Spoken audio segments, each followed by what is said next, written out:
Factors हम usual factors जो देखते हैं, ऑब्वियसली ऑपोजिशन को असेस करना, उसके बाद जो अपनी हमारी स्ट्रेंथ है उसको देखना, और कंडीशंस के जिस तरह की कंडीशंस में हम खेल रहे हैं उसको सारी चीज़ों को मद्देनज़र रखते हुए हमने ये स्क्वाड जो है वो गैदर किया है। 18 रुकनी ये स्क्वाड है, और इसमें जो सबसे एक इम्पॉर्टेंट चीज़ भी है कि करंट फॉर्म जो प्लेस की है उसको भी काफ़ी ज़्यादा, क्योंकि आपको पता है कि ऑन गोइंग हमारा इस टाइम डोमेस्टिक सीज़न भी चल रहा है, काज़म ट्रॉफ़ी चल रही है, तो उसके अंदर की जो फॉर्म है उसको भी बहुत ज़्यादा इम्पोर्टेंस दी गई है। तो now will announce the squad. Babar Azam, Mohammad Rizwan, Abdullah Shafique, Abrar Ahmed, Azhar Ali, Faheem Ashraf, Haris Rauf, Imam-ul Haq, Mohammad Ali, Mohammad Nawaz, Mohammad Wasim junior, Naseem Shah, Noman Ali, Salman Ali Agha, Sarfaraz Ahmed, Saud Shakeel, Shan Masood and Zahid Mahmood. ये हमारा 18 रुकनी स्क्वाड है, जो कि सिर्फ जो हमारी इंग्लैंड की 3 टेस्ट मैचेस हैं उसका स्क्वाड है। थैंक यू वसीम साहब। अब हम सवालात के सिलसिले का आगाज़ करते हैं। जी अगर यहाँ जी हाफिज़ साहब। सी भाई इस तरफ सर, हाँ, पहले तो मुबारक हो, जिस तरह भी पाकिस्तान फाइनल में पहुंच गया और अच्छी परफॉर्मेंस हो गई। आपके हाथ में है, वाचस है, चाहे सारे शहर को लगा दे। कुछ नाम है मेरे पास जो कि इसी सिस्टम में बड़े अच्छे से परफॉर्म कर रहे हैं, लेकिन बेचारों के नाम नहीं आए। एक तो मोहम्मद अली का बता दीजिएगा किस परफॉर्मेंस में आए हैं, जो हालिया जिसमें 24 आउट है उनके। अगर आप देखें तो असद शफीक हैं, उनके सीज़न में 9 मैचों में 626 रन है। रोहेल नज़ीर हैं, इसके साथ साथ उस्मान सलाहुद्दीन हैं, जो इस सीज़न में ही नहीं बल्कि जब से ये नया डोमेस्टिक स्ट्रक्चर आया है 2635 रन बना चुके हैं, और इस सीज़न में भी उनके 647 स्टैट्स हैं, मेरे स्टैट्स मौजूद हैं। मैंने आपकी जो लड़के सेलेक्ट हुए हैं उनके स्टैट्स भी देख लीजिएगा। मैं देख के आपकी बात कर रहा जी हूँ, जी आप जी जवाब देना आपका अख्तियार है, मेरा जी जी जी सवाल जी करना, करें ठीक है। करें। उसके बाद एक लेफ्ट आर्म स्पिनर है अहमद सफ़ी अब्दुल्ला, 123 आउट है उस बच्चे के पिछले 3 साल में। इस साल भी इस वक्त 40 आउट कर चुका है वो 6 मैच। इस तरह भी आप लोगों ने से दिए, वो अलग एक बहस है। इसी तरह और बच्चे जिनको डोमेस्टिक में भी, आप क्योंकि डोमेस्टिक के भी चीफ सेलेक्टर हैं, वहाँ भी उनको चांस नहीं मिले। जैसे एक लड़का है मोहसिन रियाज, उसने 17 साल बाद मिसबा का रिकॉर्ड तोड़ दिया, लेकिन घर बैठा हुआ है वो। इसी तरह और बहुत से लड़के जिनके नाम पूरी लिस्ट में आपको दे दूंगा बाद में। तो ये बच्चे कहाँ जाएंगे, इस तरह खेलेंगे। और फिर नुमान अली जो है सिर्फ 11 आउट है सीजन में, वो किस परफॉर्मेंस पे वो आगे हैं। अगर यासिर शाह बाहर हो सकते तो वो क्यों नहीं बाहर हो सकते, थोड़ा सा कोलैबोरेट कर दीजिएगा ताकि बच्चों को पता चल जाए उन्हें कहाँ जाके परफॉर्म करना, कब उनकी नज़र पड़ेगी आप। देखिए, इसमें सिंपल है कि आप ऑब्वियसली जब टीम कोई बनती है तो उसमें 16 प्लेयर 18 प्लेयर इस तरह का स्क्वाड बनेगा। जिस तरह आप कह रहे हैं उस तरह तो फिर 40-40 लड़कों की टीम बनती है, ठीक है। बाकी आप परफॉर्मेंसेस की बात कर रहे हैं तो जितने लड़के सिलेक्ट हुए हैं ये सारे परफॉर्म करके आए हैं, और पिछले 2-3 साल की अगर आप परफॉर्मेंस निकालेंगे इनकी तो आपको उनकी परफॉर्मेंस इनसे ज़्यादा ही आपको वो नज़र आएगी।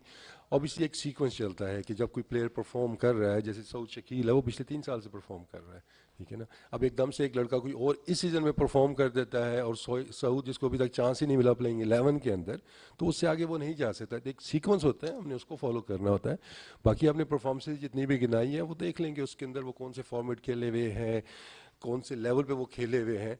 तो ऑब्वियसली जब फर्स्ट क्लास की परफॉर्मेंसेज होती है उनकी वेटेज ज़्यादा होती है, because that's the highest standard of our domestic cricket. अगर आप वो सारे मिला के स्टैट बनाएंगे, सिटी के मैचेस के भी, क्लब के मैचेस के भी, ग्रेड 2 के मैचेस के भी, तो वो जिस तरफ आप जा रहे हैं आई थिंक ये भी ज़्यादती होगी। लेकिन जितने भी परफॉर्मेंस है, मेरा फोकस सर इतने आउट आप बता रहे हैं 38 किसी के भी नहीं है। 38 आप देख लें अहमद सैफी की कहाँ पे आउट हैं उसके, आप छोड़ देना। आप ग्रेड 2 की परफॉर्मेंस है ना, आप वो मिक्स करके स्टैट्स बता रहे हैं इस तरह के। चले आगे चलें सर, आगे चलें ना। अस्सलाम वालेकुम वसीम भाई, राना साजिदा। अच्छा, दुनिया की क्रिकेट में 3 फॉर्मेट आपका टेस्ट, वनडे और T20 मतलब ऑफिशियली जो चल रहे हैं, उसमें हर किसी के अब ये फोकस है कि टेस्ट और वनडे और T20 के अलग अलग जो है फॉर्मेट के लिए टीम को तैयार किया जाए। स्पेशली कैप्टन को भी जो है स्किप कर दिया जाता है कि उसके लिए अलग से ही हो। आज हारिस रऊफ का एक दफ़ा फिर से आपने नाम लिया है और हमारे ये T20 के स्पेशलिस्ट बॉलर भी हैं और अच्छी परफॉर्मेंस भी देते आए हैं।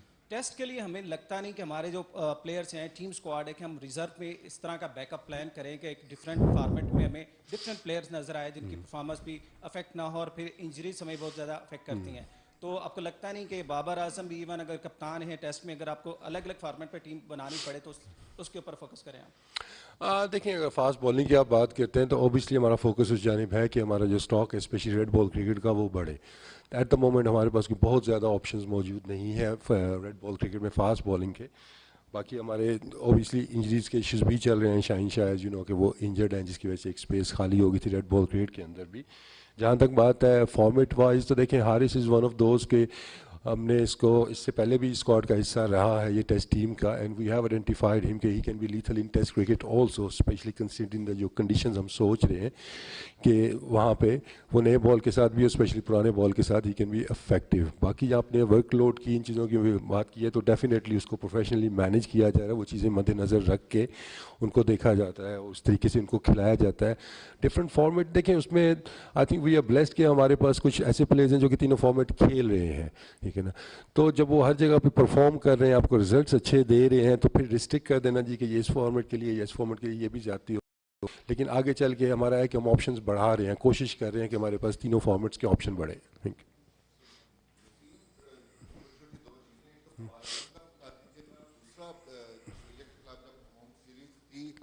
और हम 1-0 से हार गए। आप तक हम टीम सेलेक्ट करने, आप स्ट्रेंथ के मुताबिक टीम सेलेक्ट करते हैं। जब मैदान में उतरने का वक्त आता है उस वक्त बिल्कुल दोनों कंडीशंस कर दी जाती है, तो उसका हमें ऑस्ट्रेलिया के खिलाफ भी भुगतना पड़ा।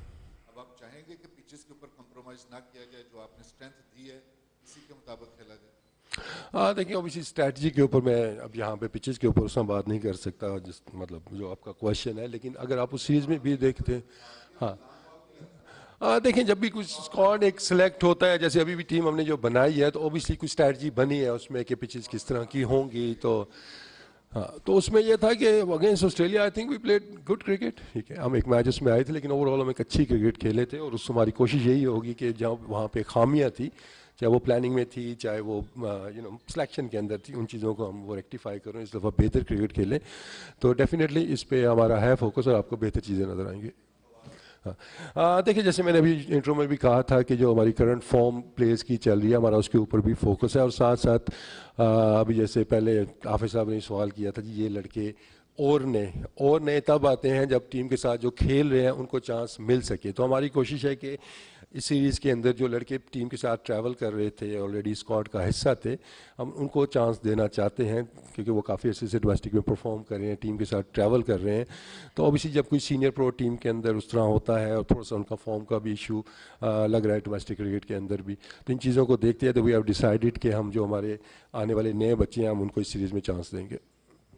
वसीम भाई, बज़ाहिर तो टीम बड़ी बैलेंस लग रही है, लेकिन एक शान मसूद की अगर बात की जाए, पिछले 2-3 सालों में जो बड़ा ज़ोर से पाकिस्तान टीम का दरवाज़ा खटकाया है, और वो परफॉर्मेंस थी उनकी 4 डे की और काउंटी क्रिकेट की, लेकिन उनको हमने सेलेक्ट किया था T20 के अंदर मिडिल ऑर्डर के तौर पर। तो यहाँ पर हमने उनको क्यों नज़रअंदाज किया है? अगर हम T20 खिला सकते हैं शान मसूद, तो बेटर ऑप्शन टेस्ट के लिए मौजूद नहीं है? सॉरी,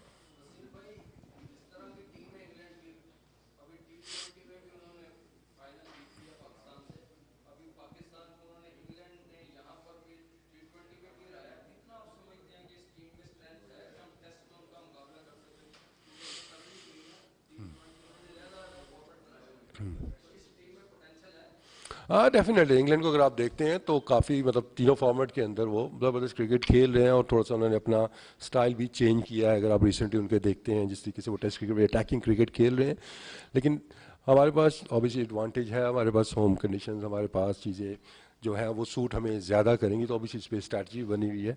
लेकिन इस पर ये कह देना जी कि इंग्लैंड की टीम को हम आसानी से, मतलब हमारा ओपोनेंट है ये नहीं, इंग्लैंड की टीम अच्छी टीम है, one of the top teams है, लेकिन हमें पूरी उम्मीद है कि जिस तरीके से हम क्रिकेट खेलते हुए आ रहे हैं, रिजल्ट्स हमारे फेवर में आएंगे इंग्लैंड के अगेंस्ट में। वसीम, आबद अली अब मुकम्मल फिट हैं, वो डोमेस्टिक मैचेस भी खेल रहे हैं, क्या उनकी ख़राब फॉर्म की वजह से आप उसको सेलेक्ट नहीं कर रहे, उसके हवाले से कोई आपने कोई फ्यूचर प्लानिंग कर रखी है? देखिए, आप पे डेफिनेटली हमारी नज़र, और बड़ी खुशी की बात है कि वो डोमेस्टिक क्रिकेट में वापस आए हैं और अभी तक उनकी प्रोग्रेस अच्छी जा रही है। हेल्थ वाइज में बात कर रहा हूँ, उनके हमारी ऊपर नज़र है, और जैसे टीम में कोई जगह उस तरह बनेगी और उनकी जो फॉर्म है थोड़ी और बेहतर होगी, ऑब्वियसली काफ़ी गैप आ गया था जब से वो वापस आए हैं, तो डेफिनेटली वो हमारे प्लान्स में है, उनके ऊपर हमारी नज़र है, क्योंकि बड़ा उन्होंने सर्व किया है अपनी बीमारी से पहले, बड़ी परफॉर्मेंस थी, तो उनके ऊपर डेफिनेटली हमारी नज़र है। सर, बेसिकली जो है वो देखा है कि डोमेस्टिक परफॉर्मेंस जो देने वाले अफराद हैं उनको कभी इस तरह इज्जत नहीं दी जाती और उनको कभी इस तरह मौके नहीं दिए जाते जब वो परफॉर्मेंस दे रहे होते हैं। करंट सिचुएशन पे हमने ताबिश खान को देखा, वो 35 साल की उम्र में आए, जब उनका आखिरी टाइम था उस टाइम पर आकर उनको डेब्यू करवाया गया। तो इस वक्त जो है वो अब मीर हमज़ा परफॉर्मेंस दे रहे हैं, मोहम्मद अब्बास की काफ़ी अच्छी है, तो इनका थोड़ा सा फ्यूचर बता दें। दूसरा ये है कि हैदर अली और आसिफ अली जो आपने वर्ल्ड कप के लिए किए थे स्क्वाड का मिडल ऑर्डर में, वो बुरी तरह नाकाम हुए हैं, और उनका क्या फ्यूचर है? क्योंकि आप उनका दिफा करते हुए नज़र आते थे कि ये परफॉर्मेंस देंगे और यही अब बैकअप है हमारा मिडल ऑर्डर है। देखिए, पहला सवाल जो आपका है डोमेस्टिक क्रिकेट का, तो ऑब्वियसली मैं पिछले 2-2.5 साल या 3 साल की अगर आप बात करते हैं तो उसमें आपको एक चीज़ वाज़ेह नज़र आई है कि जब आप डोमेस्टिक की परफॉर्मेंस को वेटेज दी जाती है और उसके ऊपर लड़के सेलेक्ट पास में भी हो रहे हैं, अभी भी हो रहे हैं, आपके सामने हैं जो लड़के सेलेक्ट हुए हैं, उनकी डोमेस्टिक परफॉर्मेंसेज भी प्लस जो उनकी इंटरनेशनल परफॉर्मेंसेज हैं वो आपके सामने हैं। तो वो जो आपका वो जो कंसर्न है, ऑब्वियसली अगर आप 10 साल पहले की बात कर रहे हैं तो उस पर मैं कमेंट नहीं कर सकता, लेकिन यही चीज़ हमने, हमारा मेन जो फोकस या एक कह सकते हैं ना कि हमारी सिलेक्शन की मेन जो थ्योरी यही थी कि डोमेस्टिक क्रिकेट की परफॉर्मेंस को हमने वेटेज देनी है, और साथ में ये कि ऊपर जगह कितनी टीम के अंदर मौजूद है। ऑब्वियसली जब आपके कोई सेटल नंबर के ऊपर बैट्समैन परफॉर्म कर रहे हैं तो नीचे डोमेस्टिक के performer they have to wait, simple is that. ये एक मतलब एक ओपन एक वो एक कानून है जिसको आप कह सकते हैं। ऑब्वियसली अब ये नहीं कि कोई डोमेस्टिक में परफॉर्म कर रहा है, लेट्स से कोई ओपनर है और आपके ओपनर्स ऊपर सेटल हैं and they been doing well, तो आप रिप्लेस उनको नहीं कर सकते हैं, लेकिन डेफिनेटली हमारी कोशिश होती है कि जहाँ पे भी कोई स्पेस क्रिएट हो उनको हम डोमेस्टिक क्रिकेट की उनको रिवॉर्ड दिया जाए। जैसे हमारी श्रीलंका ए टीम शाहीन्स गई थी, उसके अंदर आपको काफ़ी परफॉर्मेंस नज़र आए थे, और आगे हमारे प्लान्स हैं कि इस तरह के टूर जब अरेंज होंगे तो इन लड़कों को वहाँ पर मौका मिलेगा, और उसके बाद जैसे ही अगर स्पेस मिलेगी, कोई अपॉर्चुनिटी ऐसे नज़र आएगी तो इन्हीं लड़कों ने जाना है। दूसरी देखिए, आप हैदर और आसिफ की बात कर रहे हैं, उसमें आप खुशदिल को भी शामिल कर लें क्योंकि उनके ऊपर काफ़ी आपका फोकस रहा है कि देखिए पूरे का पूरा स्क्वाड ही इधर से सिलेक्ट हुआ था, हमने ही सिलेक्ट किया था, टीम की परफॉर्मेंस आपके सामने है इसके अंदर। तो जब भी कुछ स्क्वाड जाता है आपका, चाहे वो 15 का हो चाहे वो 18 का हो, तो उसमें नंबर ऑफ प्लेयर्स नहीं खेलना होता है, ठीक है ना। What matters in the end की टीम के रिजल्ट्स क्या हैं। हम वर्ल्ड कप का हम फाइनल खेले हुए और आपका फोकस है कि जी वो 2 प्लेयरों ने परफॉर्म नहीं किया। आप प्लेइंग 11 देखें जो खेले हैं वो भी इसी सिस्टम से गए हैं, इसी सिलेक्शन से गए हुए हैं, and they made us proud. तो जैसे मैंने इंट्रो में कहा था, we should appreciate Pakistan team के जिस तरीके से उन्होंने वर्ल्ड कप खेला है, rather looking into these thing. जो बात आप करें आगे के प्लान्स के, ऑब्वियसली अभी हमारा ये रेड बॉल का सीज़न है, अभी टेस्ट सीरीज बड़ी हमारे पास आ रही है, आगे 50 ओवर्स का वर्ल्ड कप है, तो जब वो T20 की बात होगी तो फिर जो नेक्स्ट आपकी बात है उस पर हम करेंगे।